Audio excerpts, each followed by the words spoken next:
Hey there, AP Stats kids. We're looking at question number 1 today from Free Response, Unit 8. All right, so solution. You had one question. You had to do your state, plan, do, conclude. Scoring step 1 with the E, P, and I would be your null hypothesis and alternative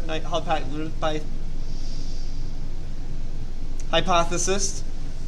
Your null hypothesis is there's no difference between soda preference between East and West, and your alternative is there is a difference. And this is a chi-square test for homogeneity, to see if they're homogeneous. All right. I love videos. You can make it look like you have your whole life together when you don't. All right. Scoring step 2 was check conditions. So for this one, the conditions you had to check was independent. So is 100 people less than 10% of people on the East Coast? Probably. Yes. How about 10% on the West Coast? And the Midwest, no one cares. We're drinking burners. We drink pop, so it doesn't matter. Large count should be checked. I was misinforming you guys before. And your expected values should all be greater than 5, which they are. So that's your second point on these. That scored. What? Yes, and random. They include that in their independence. Yeah, and random. And scoring step 3. We're looking for a p-value of 0.5663. And then stating that because of our p-value, we reject the null hypothesis. There is no statistical evidence to say there's a difference. That's it. That's all you needed. They were looking for in this one. They were looking for your null hypotheses, check conditions, p-value, and then interpret. What does that mean?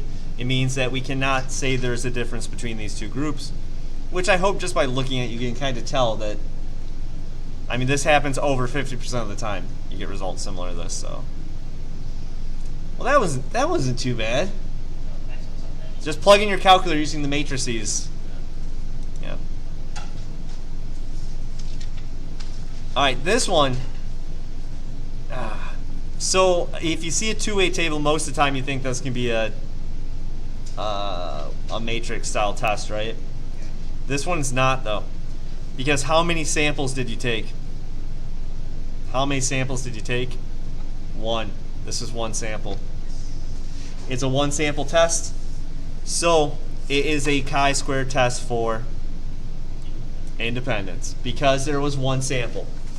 All right, that's all you had to say. They took 1 sample, chi-squared, and Stink says usually when you see a two-way table, it's not, but it was a 1 sample.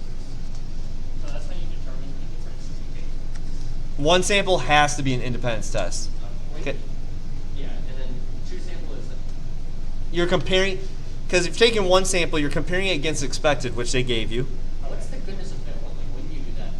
This is goodness of fit. Is it the same as independence? Yes. It's does this fit the data we have, or does this fit what we think? Okay. Yeah. For those of you in AP Bio, goodness of fit is the only one we ever do because it's always a 1 sample, because we don't know how to use graphic calculation. There are a couple of questions that said like one of them as their option of goodness of fit test, another one that independence. Same. You're doing the same thing. So you know those are wrong when they have the same exact wording. Yeah. Make a point. All right, now let's take a look at this. So we're doing a study. All right, I said that one. B, identify conditions for chi-squared, and A, whether they're met. So what are we checking here? We're checking for, is 550 less than 10% of human beings? Well, they actually were looking at, yeah, it is. So was it random? Yeah. It said 1 random sample. A simple in SRS. And are all our expected values.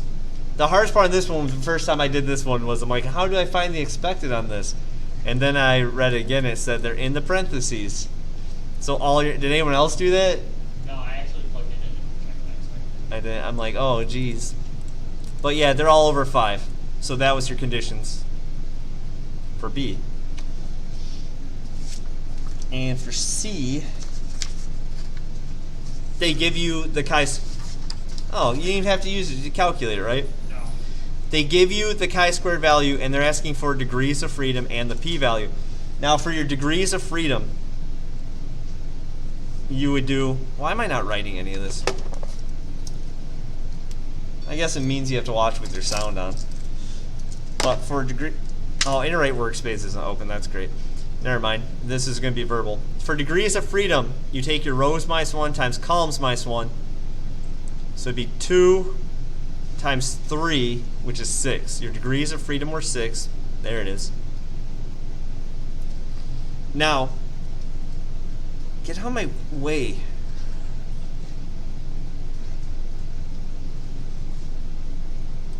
Alright, now, you can either use the chi-squared chart, so like if you're using table C, let's see if this actually comes up.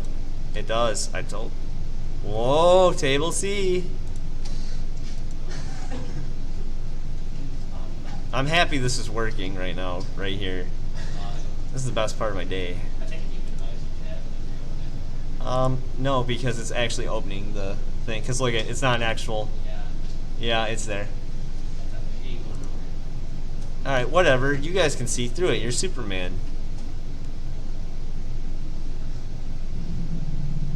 Oh, is that must be... Yeah, we all know who that is. Internet. Oh, great. It's making this error now, too. Yay!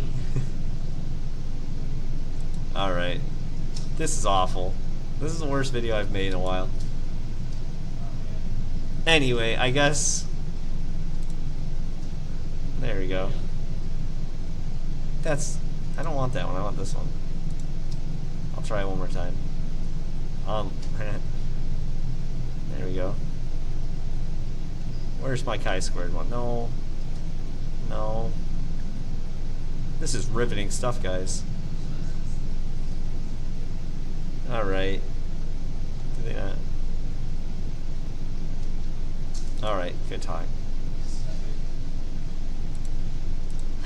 Alright, so you can look at your table and you can go find, you go to your degrees of freedom is 6, boop, and then you look over for where 18.93 would fall, and you can use that to find your p-value.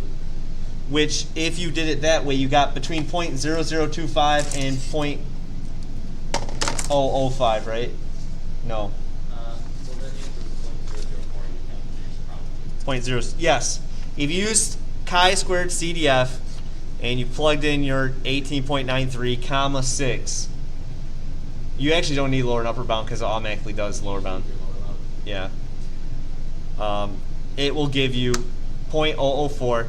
If you're using the chart, you would say between 0.00025 and 0.005 because 18.93 is in between those two values on the chi-square table. Both ways are correct. All right.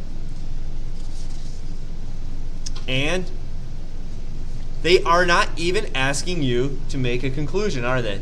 They just want the p-value and degrees of freedom. And D, you would say you can only generalize this to male students from that region because that's where the sample was drawn. And that was it for chi-squared, guys. That was it.